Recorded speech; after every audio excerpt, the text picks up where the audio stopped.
Bonjour à tous, bienvenue pour ce 173e briefing. Alors, comme vous voyez, nous sommes en duo, en petit comité. Le président et le directeur général ont un rendez-vous important. Et quant au et dansant qu'anime Igor aujourd'hui, je n'ai pas de renseignements particuliers, donc je ne peux pas vous en fournir. Donc, Arnaud, c'est vous qui êtes aux manettes. Et vous commencez, si mes informations sont bonnes, par l'économie. Absolument, Madame la Présidente, si j'ose dire. C'est un peu le dernier carré de la garde, hein, mais les meilleurs sont restés, si j'ose dire. Absolument, toujours. Quelques mots d'économie, donc, avec la ville de Moscou qui va allouer 95 milliards de roubles, ce qui représente à peu près, 1 milliard de dollars au cours actuel, à la reconstruction et au développement de Donetsk et de Lugansk au cours des 3 prochaines années.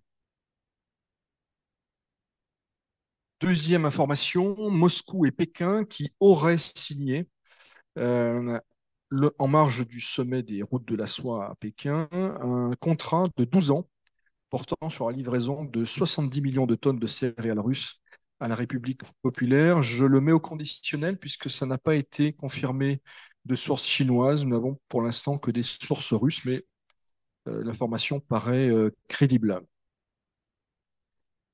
À partir du 1er janvier 2024, le ministère russe des Finances basera ses calculs non plus sur le prix du brut Urals dont l'agence Argus cessera la publication faute de flux de référence vers l'Europe, mais sur celui du Brent, auquel sera appliqué un rabais de 15 euros par baril.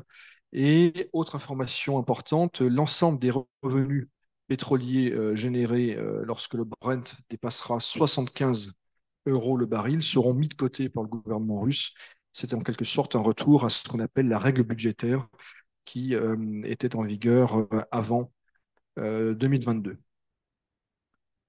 Un signal, les établissements bancaires russes qui ont augmenté de façon spectaculaire leurs emprunts près de la Banque centrale signent, d'après de nombreux observateurs, qu'ils anticipent une nouvelle hausse des taux d'intérêt.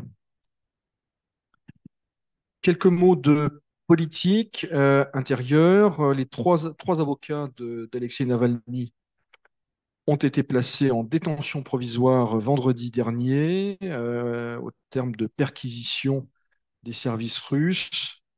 Ces perquisitions ont eu lieu dans le cadre d'une affaire d'extrémisme, entre guillemets, et tous ces gens encourent de lourdes peines. Il s'agit de Vadim Kobzev, Igor Sergounine et Alexei Liptser, qui ont tous défendu l'opposant Navalny par le passé. Deuxième nouvelle politique de ces derniers jours, le ministère de la Culture qui a interdit la diffusion en Russie du dernier film d'Alexandre Sokourov. Précisément, il n'a pas accordé de permis de distribution. On en vient maintenant à un sujet qui va nous occuper très régulièrement, je pense, au cours des prochains mois, la préparation de l'élection présidentielle du 17 mars. Le parti Yabloko, qui pourrait présenter son leader historique, Grégory Yavlinsky, à la présidentielle. Donc, je rappelle que M. Yavlinsky, qui a 72 ans, qui est natif de Lviv, si vous ne le saviez pas, Lemberg, à dire pour certains, s'est présenté déjà à 3 reprises à la présidentielle, en 96, en 2000 et en 2018, et il avait recueilli respectivement 7%, 5,8% et 1,05% des suffrages exprimés. Yavlinsky aurait conditionné sa candidature l'année prochaine à l'obtention de 10 millions de signatures, ce qui pourrait indiquer qu'il n'a pas très envie d'y aller. La police russe qui aurait, encore j'utilise le conditionnel, entamé des vérifications à la suite de la publication fin septembre par Vladislav Surkov, ancien conseiller de Vladimir Poutine, d'un article sur la trinité de la Russie, de l'Europe et des États-Unis. On ne sait pas à quel titre. Est-ce que c'est au titre de la discréditation des forces armées? Est-ce que c'est... Mais à suivre. Évidemment, ce ne serait pas anodin que l'ancien idéologue du régime, fasse l'objet de poursuites pour pensée déviante. Enfin, dernière nouvelle qui attire mon attention et que je trouve intéressante et significative, le 14 octobre, donc en fin de semaine dernière, la gouverneure de la région du district autonome pardon, des Khanty-Mansis, Madame Komarova, répondant à une épouse de mobilisés en Ukraine, a déclaré, je cite, nous n'étions pas préparés pour ce conflit et nous n'en avons pas besoin.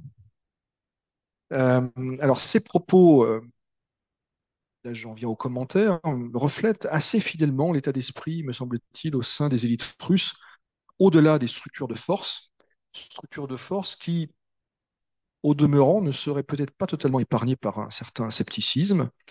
Dans un récent entretien, le directeur général du FTSIOM, l'Institut de sondage, M. Fyodorov, évaluait la mouvance belliciste jusqu'au boutiste, la mouvance Z à environ 15% de la population. J'en avais parlé ici même la semaine dernière. Euh, les sondages concordants réalisés par les différents centres russes montrent que les 2 tiers des Russes soutiennent l'action de Vladimir Poutine en Ukraine, quelle qu'elle soit, ce qui veut dire aussi qu'il pourrait soutenir un cessez-le-feu s'il devait être décidé.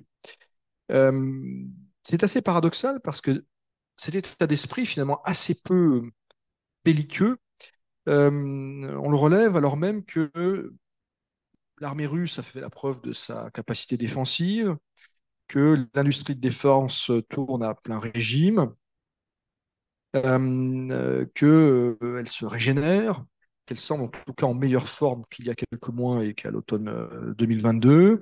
Et cette absence d'appétence, finalement, au sein de la population et probablement au sein des élites, au-delà des cercles militaires, est un facteur que ne peut ignorer le pouvoir.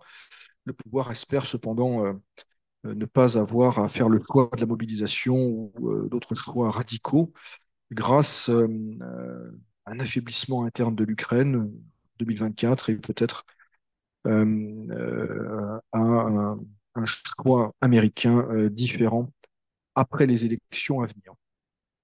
J'en viens maintenant aux questions de politique étrangère et de diplomatie.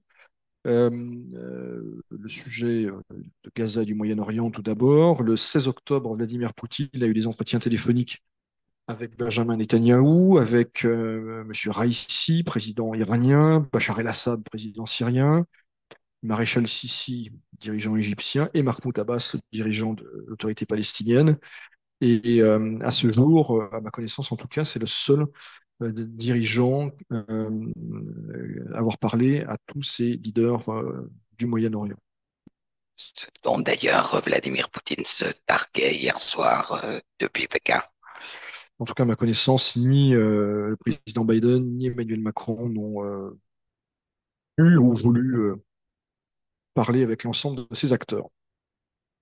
Le président vénézuélien Maduro, dont il se dit qu'il pourrait visiter prochainement la Russie, alors même que les Américains envisagent un allègement des sanctions frappant le Venezuela.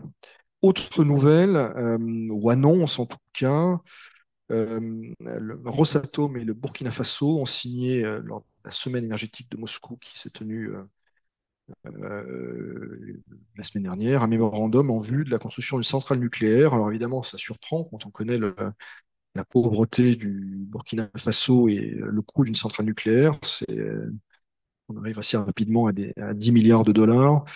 Il s'agit d'une lettre d'intention, mais il faut tout de même, je pense, prendre au sérieux cette annonce parce que il pourrait s'agir d'un projet régional, d'un projet sahélien, peut-être, j'allais dire, d'un nouveau Assouan russe à l'échelle du Sahel, à suivre en tout cas.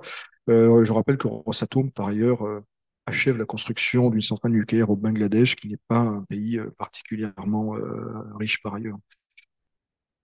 Les députés russes ont approuvé mardi, en première lecture, la révocation de la ratification du traité d'interdiction des essais nucléaires.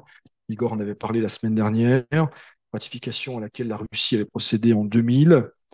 Je rappelle que début octobre, Vladimir Poutine avait déclaré que son pays pourrait prendre cette décision en réponse au fait que les États-Unis, pour leur part, n'avaient jamais ratifié ce texte. Bon, c'est une mesure symbolique, ça n'implique pas évidemment une reprise immédiate des essais nucléaires par la Russie, simplement la Russie se tient prête pour le cas où les États-Unis, de leur côté, s'engageraient sur cette voie. Il y a eu par ailleurs une visite de Vladimir Poutine au Kyrgyzstan les 12 et 13 octobre, d'une part pour un sommet bilatéral avec le président Japarov et pour un sommet des chefs d'État de la CEI. Il s'agissait de la première visite à l'étranger du président russe en 2023. Vladimir Poutine a poursuivi son déplacement en direction de la Chine, où je le signalais tout à l'heure, il a assisté au sommet des nouvelles routes de la soie. Un événement diplomatique important pour la Russie. D'abord, Vladimir Poutine a eu des entretiens bilatéraux avec de nombreux dirigeants asiatiques pour la plupart, hein, le thaïlandais, laotien, mais également avec le Premier ministre euh, hongrois Orban.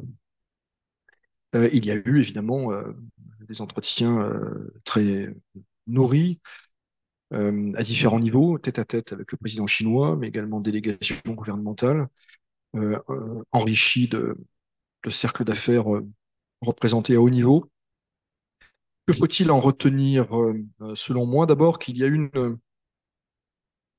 je dirais, des indices protocolaires qui ne trompent pas, surtout quand on est en Chine. Et on a vu la mise en scène par les Chinois de l'excellence de la relation avec la Russie, dont il est de bon ton en Occident de considérer qu'elle est déséquilibrée, qu'il y a un risque de vassalisation, mais j'y reviendrai plus tard. Donc, le président Xi Jinping a voulu souligner l'excellence de sa relation avec la Russie, mais aussi sans doute personnellement avec Vladimir Poutine. Ce qui est certain, c'est que ce sommet illustre la montée en puissance du partenariat bilatéral, qui a été, je le rappelle, présenté comme sans limite en février 2022, juste avant l'intervention militaire russe en Ukraine. En tout cas, il change d'échelle sur le plan commercial. Euh, le volume des échanges commerciaux devrait dépasser 200 milliards de dollars cette année. Je rappelle qu'en 2016, si lointain, on était seulement à 63 milliards. Donc il y a un triplement en moins de 10 ans. Changement d'échelle, changement de nature également, me semble-t-il, avec une dédollarisation de plus en plus visible. On estime à 70% des flux commerciaux bilatéraux libellés en monnaie nationale, en yuan ou en rouble. Alors la Chine, certes, on le sait et on en avait parlé ici, ne fournit pas d'armement à la Russie, d'équipements létaux, mais elle a livré des équipements tout à fait importants à la Russie pour son intervention militaire, des puces électroniques, des drones civils, des équipements de protection. En d'autres termes, la Chine a permis d'une part à l'économie russe, dans une large mesure, de rester à flot, et elle fournit tout ce qu'elle peut fournir sans trop s'exposer à des sanctions secondaires. Alors certes, il y a une pointe de frustration en Russie, dans la presse, chez certains observateurs, à propos de dossiers économiques, frilosité des grands groupes chinois, lenteur des négociations relatives au gazoduc Force de Sibérie 2, investissement direct jusqu'ici limité. Mais l'asymétrie que j'évoquais tout à l'heure et qui est souvent mise en avant par les observateurs occidentaux pour relativiser ce partenariat ou souligner son caractère risqué pour la Russie, elle est assumée, me semble-t-il, elle est admise côté russe, et elle n'est pas vue comme une menace. Il me semble que le débat sur la vassalisation de la Russie est un faux débat, en tout cas un débat essentiellement occidental. L'analyse qui est faite à Moscou, c'est que Pékin n'a pas intérêt à une défaite stratégique russe en Ukraine et que la différence des Occidentaux, la Chine n'entend pas nuire aux intérêts de la Russie, s'immiscer dans ses affaires intérieures ou chercher à la transformer. Et aujourd'hui, finalement, pour les Russes comme pour les Chinois, remodeler l'ordre mondial, jusqu'ici construit par les Occidentaux, prévaut sur les risques potentiels ou sur les tensions potentielles entre les deux pays. Voilà ce que je pouvais dire, chère Anne, chère présidente. sur l'actualité de la semaine écoulée. C'est déjà assez consistant quand même. Alors, on a plus de questions sur l'international que sur l'intérieur. Je, d'abord, les questions vont un petit peu, concernent un petit peu tous les pays.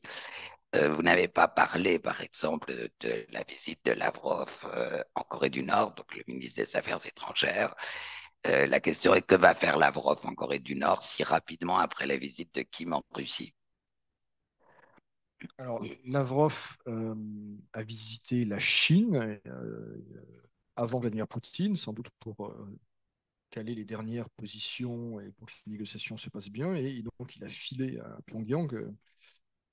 Il a passé 2 jours. Euh, je crois que c'est assez classique et ce n'est pas très surprenant. C'est une visite de suivi, hein, après, semble-t-il, des décisions au plus haut niveau. Et si l'on en croit certaines images satellitaires, des décisions qui ont déjà été suivies des faits, hein, des livraisons d'armement nord-coréen à la Russie. En tout cas, il y a certains sites sérieux qui montrent des images satellitaires de convois ferroviaires, mais aussi maritimes, entre la Corée du Nord et des bases militaires russes en Extrême-Orient. Donc, à l'évidence, restons prudents, et de toute façon, on n'a pas vocation à entrer dans ces détails-là, à l'évidence, des décisions de la plus haute importance ont été actées lors de la visite du président, du leader nord-coréen à Vladivostok il y a à peu près un mois. Les choses sont en marche. Euh, mais on sait qu'il y a aussi des contreparties russes, hein. Elles sont financières, elles sont également politiques. Donc il n'est pas du tout surprenant que le chef de la diplomatie russe, se trouvant à, à Pékin, fasse un crochet par la Corée du Nord pour soit faire passer un message spécifique, soit s'assurer du bon suivi de décisions qui, encore une fois, sont très lourdes de conséquences potentiellement. Alors, pour en revenir cette fois à un autre point chaud et même très chaud, à savoir la confrontation israélo-palestinienne, euh, une rumeur laisserait entendre que ces récents événements pousseraient à finalement lever les sanctions sur le gaz russe. Qu'en est-il vraiment? Est-ce simplement une rumeur ou Le gaz russe n'est pas sous sanction en tant que tel.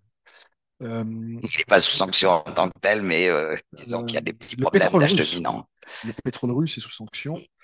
Euh, non, je pense que là, on est dans dans la science-fiction? la science-fiction et bon, ce type d'événement et ce type de séquence est, c'est-à-dire propice à des théories un peu de linkage, comme dirait Kissinger, un peu douteux. Donc non, je pense que tout ça n'est pas lié et que les Américains n'ont nullement l'intention à ce stade, en tout cas, de faire de cadeaux à la Russie. Il est possible que la Russie profite indirectement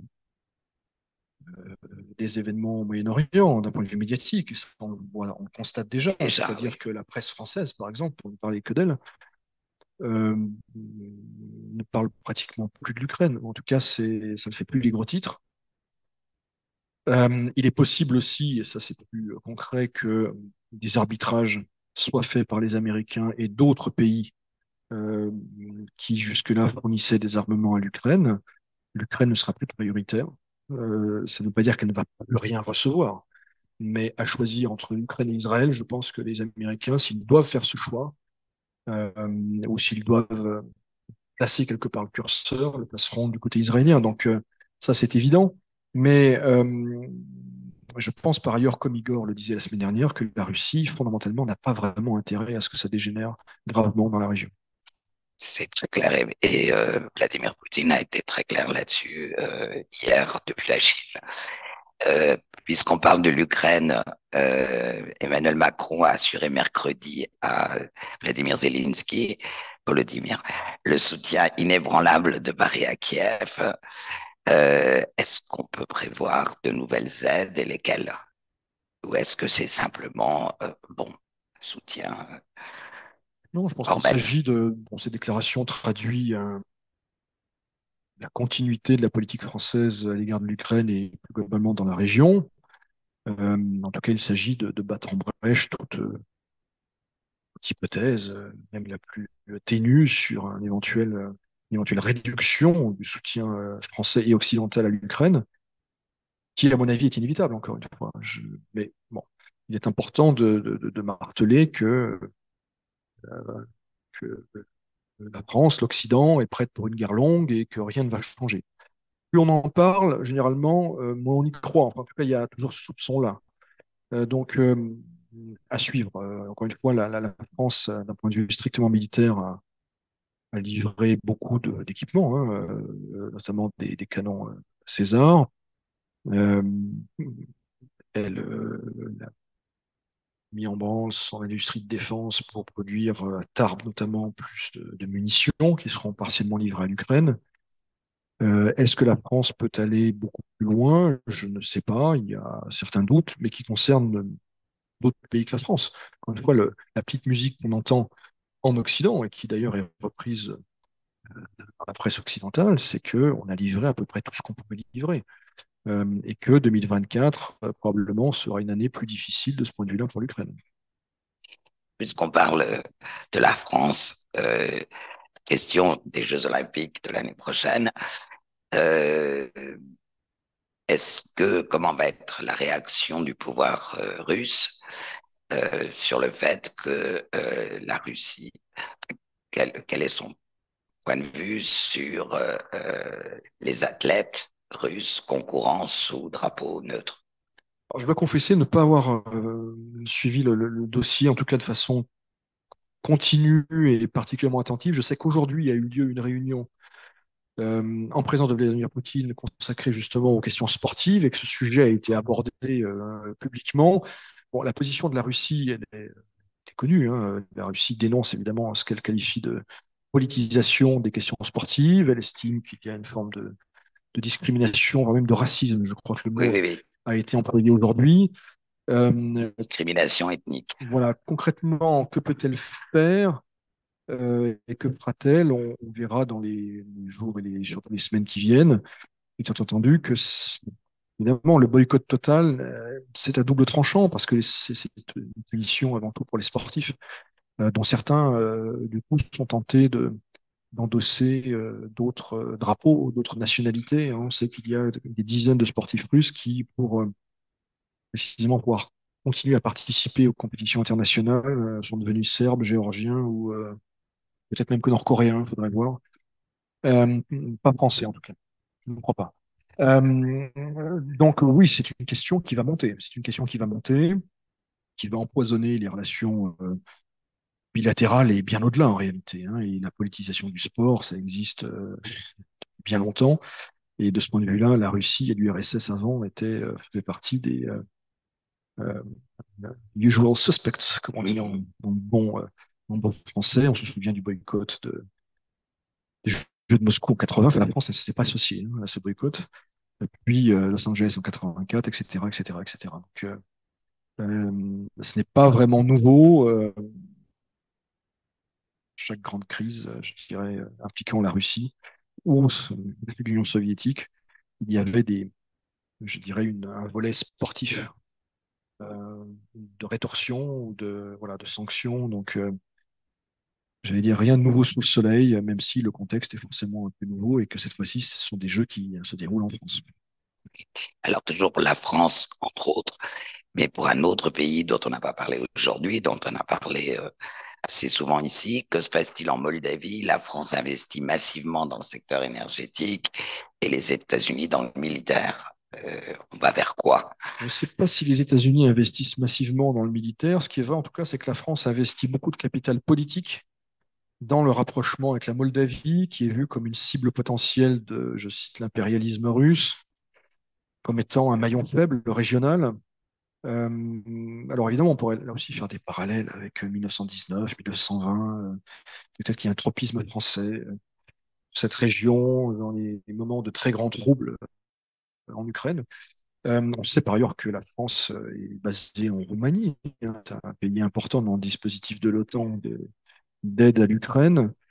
On sait aussi que les dirigeants moldaves actuels sont très pro-occidentaux, le ministre des Affaires étrangères est même francophone. Donc la France, oui, joue une carte moldave. euh, euh, dans le cadre européen, mais également dans un cadre bilatéral. Elle avait encouragé la tenue en Moldavie d'un sommet alors je ne trouve plus le titre précis, mais de l'organisation européenne élargie. Oui, il y a une implication bilatérale qui est sécuritaire, hein. La France a annoncé que des radars pourraient être livrés. Il y a également surtout des fonds qui sont engagés au niveau européen, au niveau français. Je rappelle que la Moldavie était, avec l'Ukraine, une année sur deux, le pays le plus pauvre d'Europe. Euh, il y a une problématique également, on le sait, de sécurité avec la Transnistrie, alors dont certains pensent qu'elle pourrait, le moment venu, être activée par les Russes. Les Russes, à l'inverse, pensent qu'à un moment ou un autre, les Moldaves et les Ukrainiens pourraient être tentés de prendre en tenaille l'enclave sécessionniste. Donc, bon, voilà, il y a effectivement, c'est notable, une implication française spécifique dans le dossier moldave. Euh, euh, on verra si c'est un investissement qui se poursuit et surtout comment évoluera la situation en Moldavie et autour de la Moldavie. Il est clair que bon, pour l'instant, la Moldavie ne semble pas menacée. Si jamais, comme on l'imaginait il y a 18 mois, ou ça pourrait devenir dans quelques mois, l'armée russe devait progresser, notamment au sud, franchir le Dniepr, par exemple, évidemment, les choses se poseraient de façon plus directe. Alors, on a deux questions qui tournent autour des essais nucléaires russes. Je vais en retenir une parce qu'elle me semble plus large. Où et dans quelles conditions pourraient se faire ces fameux essais nucléaires russes? Les échéances, ça se ferait en Nouvelle-Zembel, c'est comme ça qu'on dit en Elle semble. Zembla. En français, Nova Zemlya, c'est-à-dire dans l'Arctique, sur des sites qui ont déjà connu ce type d'expérimentation, hein, c'est-à-dire des essais atmosphériques. Mais on n'en est pas là. Et puis deux questions, alors un petit peu différentes. Un des auditeurs nous dit, bonjour, j'ai entendu une rumeur parlant d'un blocage des services de VPN à compter du 1er mars 2024. Qu'en est-il en réalité? Bon, les VPN sont interdits hein, aussi, hein. Mais le porte-parole du président, M. Peskov, a confessé publiquement l'utiliser tous les jours. Donc, on est dans une réalité très russe. La vérité, c'est que il y a, comme souvent en Russie, au sein du pouvoir, diverses chapelles. Les Russes diraient qu'il y a plusieurs tours au Kremlin. Nous, en bon français, on dirait qu'il y a plusieurs chapelles au sein du pouvoir. Il y a ceux qui veulent verrouiller totalement l'espace informationnel, en particulier à l'approche de l'élection présidentielle. Et puis, il y a d'autres approches plus politiques qui comprennent que ce genre de décision, comme celle d'interdire WhatsApp, par exemple, euh, ou YouTube, ça pourrait avoir des conséquences politiques et sociales très indésirables. Parce que les Russes utilisent WhatsApp Énormément, oui. et regardent YouTube. Donc, j'interprète cette annonce qui n'est pas une annonce officielle à ma connaissance, mais je vérifierai, comme L'auditeur parle d'une rumeur, hein. voilà, c'est une rumeur, comme la manifestation de ces guéguerres au sein du pouvoir. Là, manifestement, c'est une expression de la tendance dure, mais pour l'instant, on n'en est pas là. Puis dernière question concernant les visas touristiques. Qu'en est-il de la hausse de 300 euros prévue pour les visas de personnes qui faudrait rendre visite à leur famille en Russie? Je ne sais pas. Ce que je sais, c'est que donc on vérifiera et évidemment nous répondrons la semaine prochaine à cette question.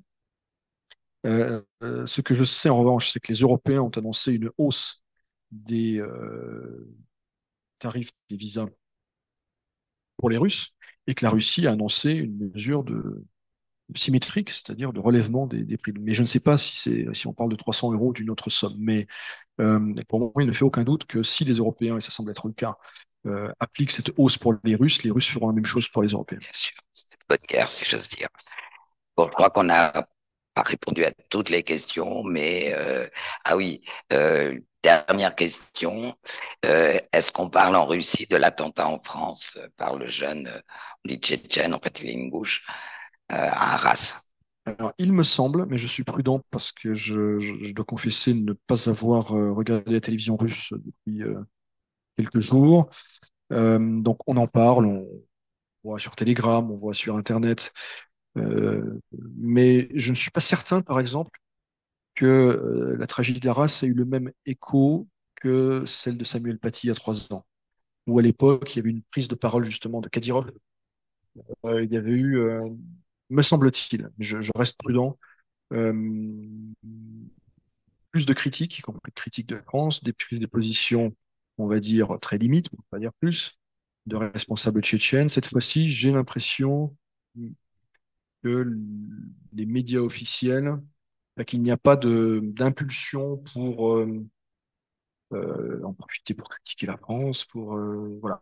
Donc je reste prudent, mais il me semble que Moi, ce que j'ai vu, cette tragédie est moins médiatisée que celle de Samuel oui, Paty il y a 3 ans. mais parce qu'il y a eu tout ce qui s'est passé en Israël, il y a eu l'hôpital à Gaza, il y a eu la Belgique tout de suite après. Donc, je crois que c'est un peu effectivement, enfin, on en parle, mais beaucoup moins parce que c'est dans un climat général.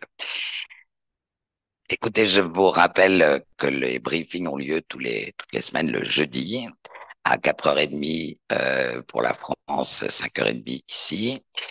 Je vous rappelle également pour les sociétés membres de la CCIFR, la hotline, et puis les newsletters. Si vous n'y êtes pas encore inscrit, nous vous invitons à vous y abonner et à suivre la CCIFR sur les réseaux sociaux, Telegram, Twitter, LinkedIn. Je voudrais vous signaler un événement prochain. Le 9 novembre a lieu l'Assemblée générale annuelle de la CCI France-Russie qui va se tenir pour ceux qui sont à Moscou, à Fotofactura, Marasieka, 78. Bonne soirée à tous, bonne semaine et à jeudi prochain. Merci Arnaud.